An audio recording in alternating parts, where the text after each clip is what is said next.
The year was 1953, in an area near the Arctic Ocean. The weather was unforgiving. A group of Inuit people were busy preparing themselves for an approaching snowstorm. Suddenly, their attention was drawn to a man who looked like he was staggering toward their camp. The screen then takes us back 3 months earlier to Yoloknev. Inside a crowded bar, Charlie is celebrating his birthday with his friends. The noisy atmosphere suddenly shifts slightly when a homeless man walks in. By chance, Charlie bumps into him and they briefly lock eyes while Charlie is in the middle of having fun.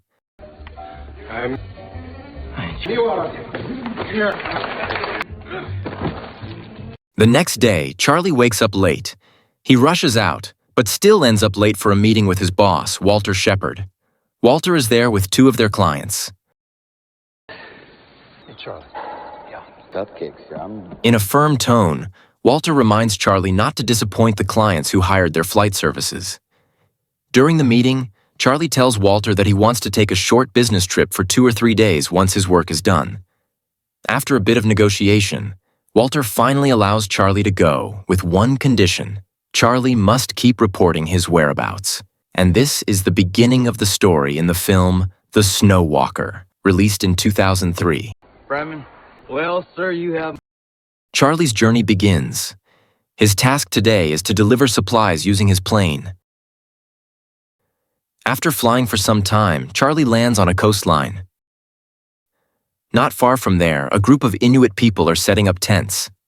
They approach him and kindly help Charlie unload the cargo from the plane. After everything is done, they invite Charlie to look inside their tent. Curiosity makes Charlie agree to follow them.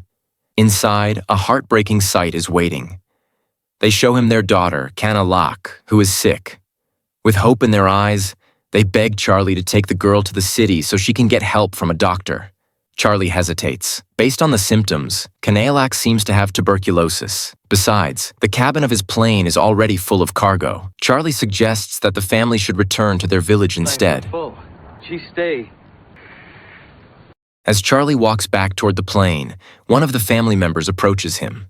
The man offers something valuable, a walrus tusk worth a great deal of money. After thinking for a moment, Charlie finally agrees. Charlie will take Kanalak with him.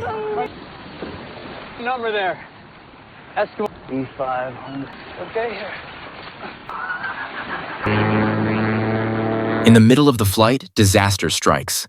The plane's engine suddenly fails. With great difficulty, Charlie struggles to control the plane and manages to land it in a vast swamp. Charlie climbs out with blood on his head, frustrated as he looks at his plane, which can no longer fly. Not long after, Kanalak also gets out. Calmly, Kanalak takes her fishing gear and starts catching fish. Meanwhile, Charlie is busy checking the map and trying to call for help over the radio. Unfortunately, the radio is also broken. His attempt to fix it ends in disappointment. In anger, Charlie smashes the device and throws it away. Charlie decides to look for help on foot. He leaves some of the supplies behind and asks Kanalak to stay at the crash site. Charlie promises he will send help to come get her. Even though Kanalak wants to go with him, Charlie insists on going alone. Charlie's journey is full of obstacles. He faces extreme weather, freezes at night after failing to start a fire, and loses the bullets for his rifle while crossing a lake, making the rifle useless.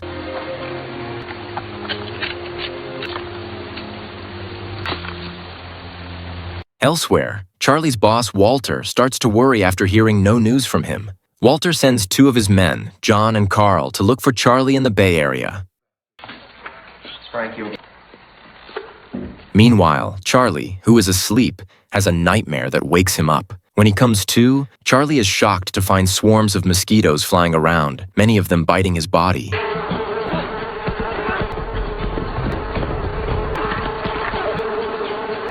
Charlie collapses and passes out. When he regains consciousness, he's surprised to find himself being taken care of by Kanalak. It turns out the girl managed to find him. Charlie also realizes that Kanalak can speak a little English. In this moment of rescue, they finally truly get to know each other.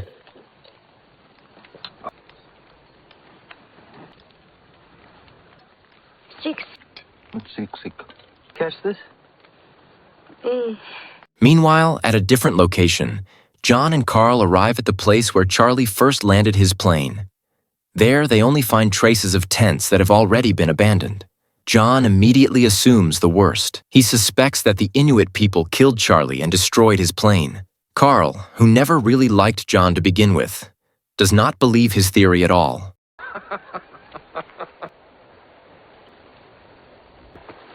Let's go find the force. In that remote place, Charlie and Canalac actually grow closer. They depend on each other to survive.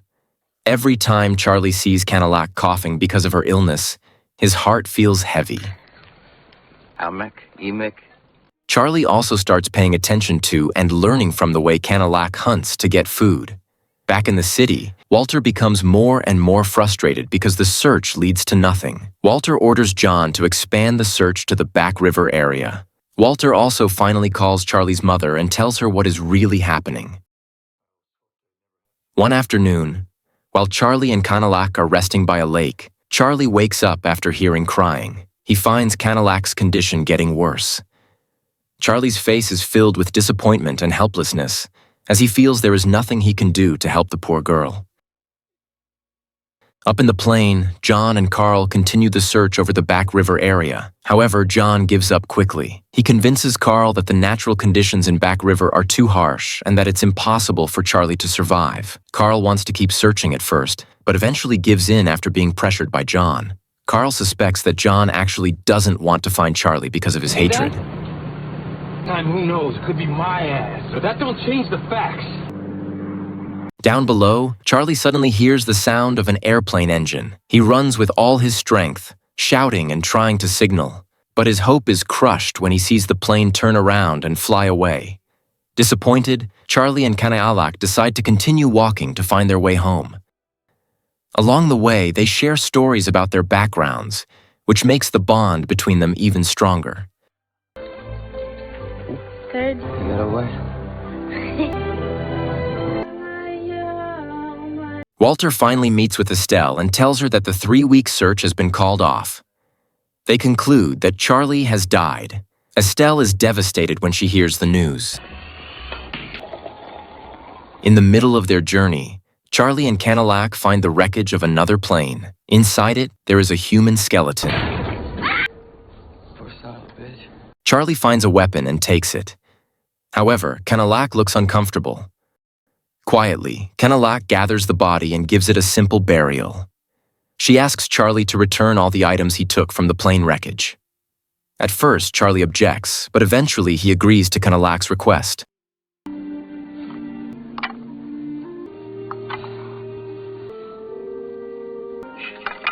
The girl then explains about Turkwil, a spirit in Inuit belief that carries the souls of the dead to an eternal hunting ground. That's why someone who is about to die must bring their hunting tools with them.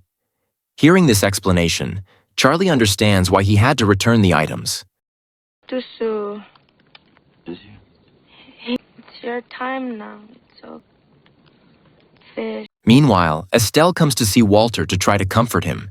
She asks Walter to stop blaming himself. Estelle also gives him a photo of Charlie with his friends at the bar. At the same time, after walking a long distance, Charlie and Canalac finally manage to find the location of their damaged plane again. Charlie gets excited for a moment, hoping a rescue team left some supplies behind. But in reality, there is nothing there. Disappointment makes Charlie lose control of his emotions. He lashes out at Canalac, saying they have no chance of surviving and will die in that place. Joke is? Canalac stays silent, then tries to approach him and give him food. But Charlie, still frustrated, tells her to go away. That night, Canalac performs a ritual of prayer by herself. Charlie experiences another flashback of his past as a fighter pilot. But this time, in his dream, Canalac is there, calming him down. Charlie wakes up and sees Canalac beside him. She invites him outside and takes him to hunt a herd of caribou. Thanks to Canalac's knowledge, they manage to catch one.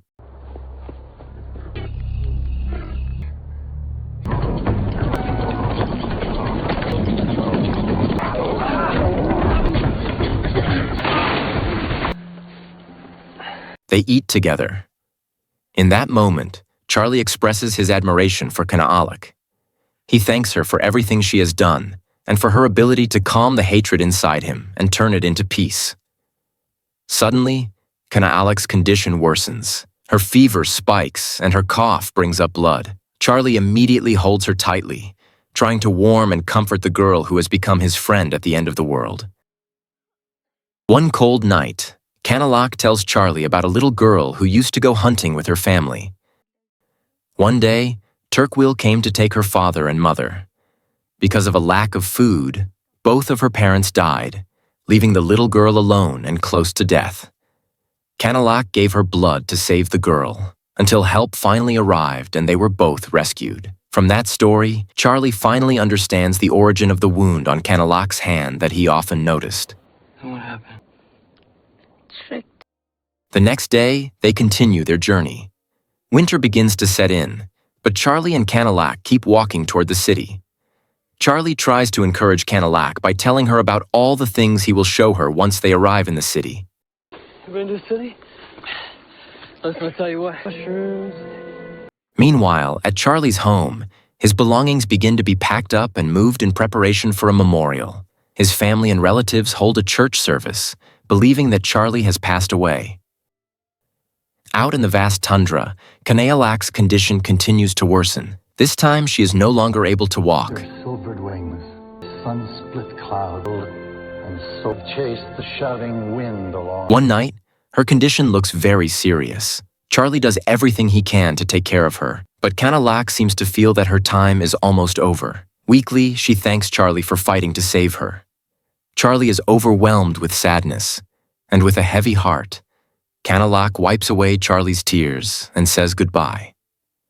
The next morning, Charlie wakes up and finds Kanaalak is no longer beside him. He sees footprints leading out of the tent and immediately follows them. The tracks stop at a certain spot, but Kanaalak is nowhere to be found. Charlie then sees a white owl flying slowly away. With deep grief, Charlie returns to the tent and builds a small grave for Kanaalak. He places her hunting tools inside it, just as she taught him according to her people's beliefs. After that, Charlie continues his journey alone until he finally reaches a camp. There, he meets a group of Inuit people, just like in the opening scene of the film. They welcome him, and Charlie finally returns among people again, carrying all the memories of Kanaalak in his heart.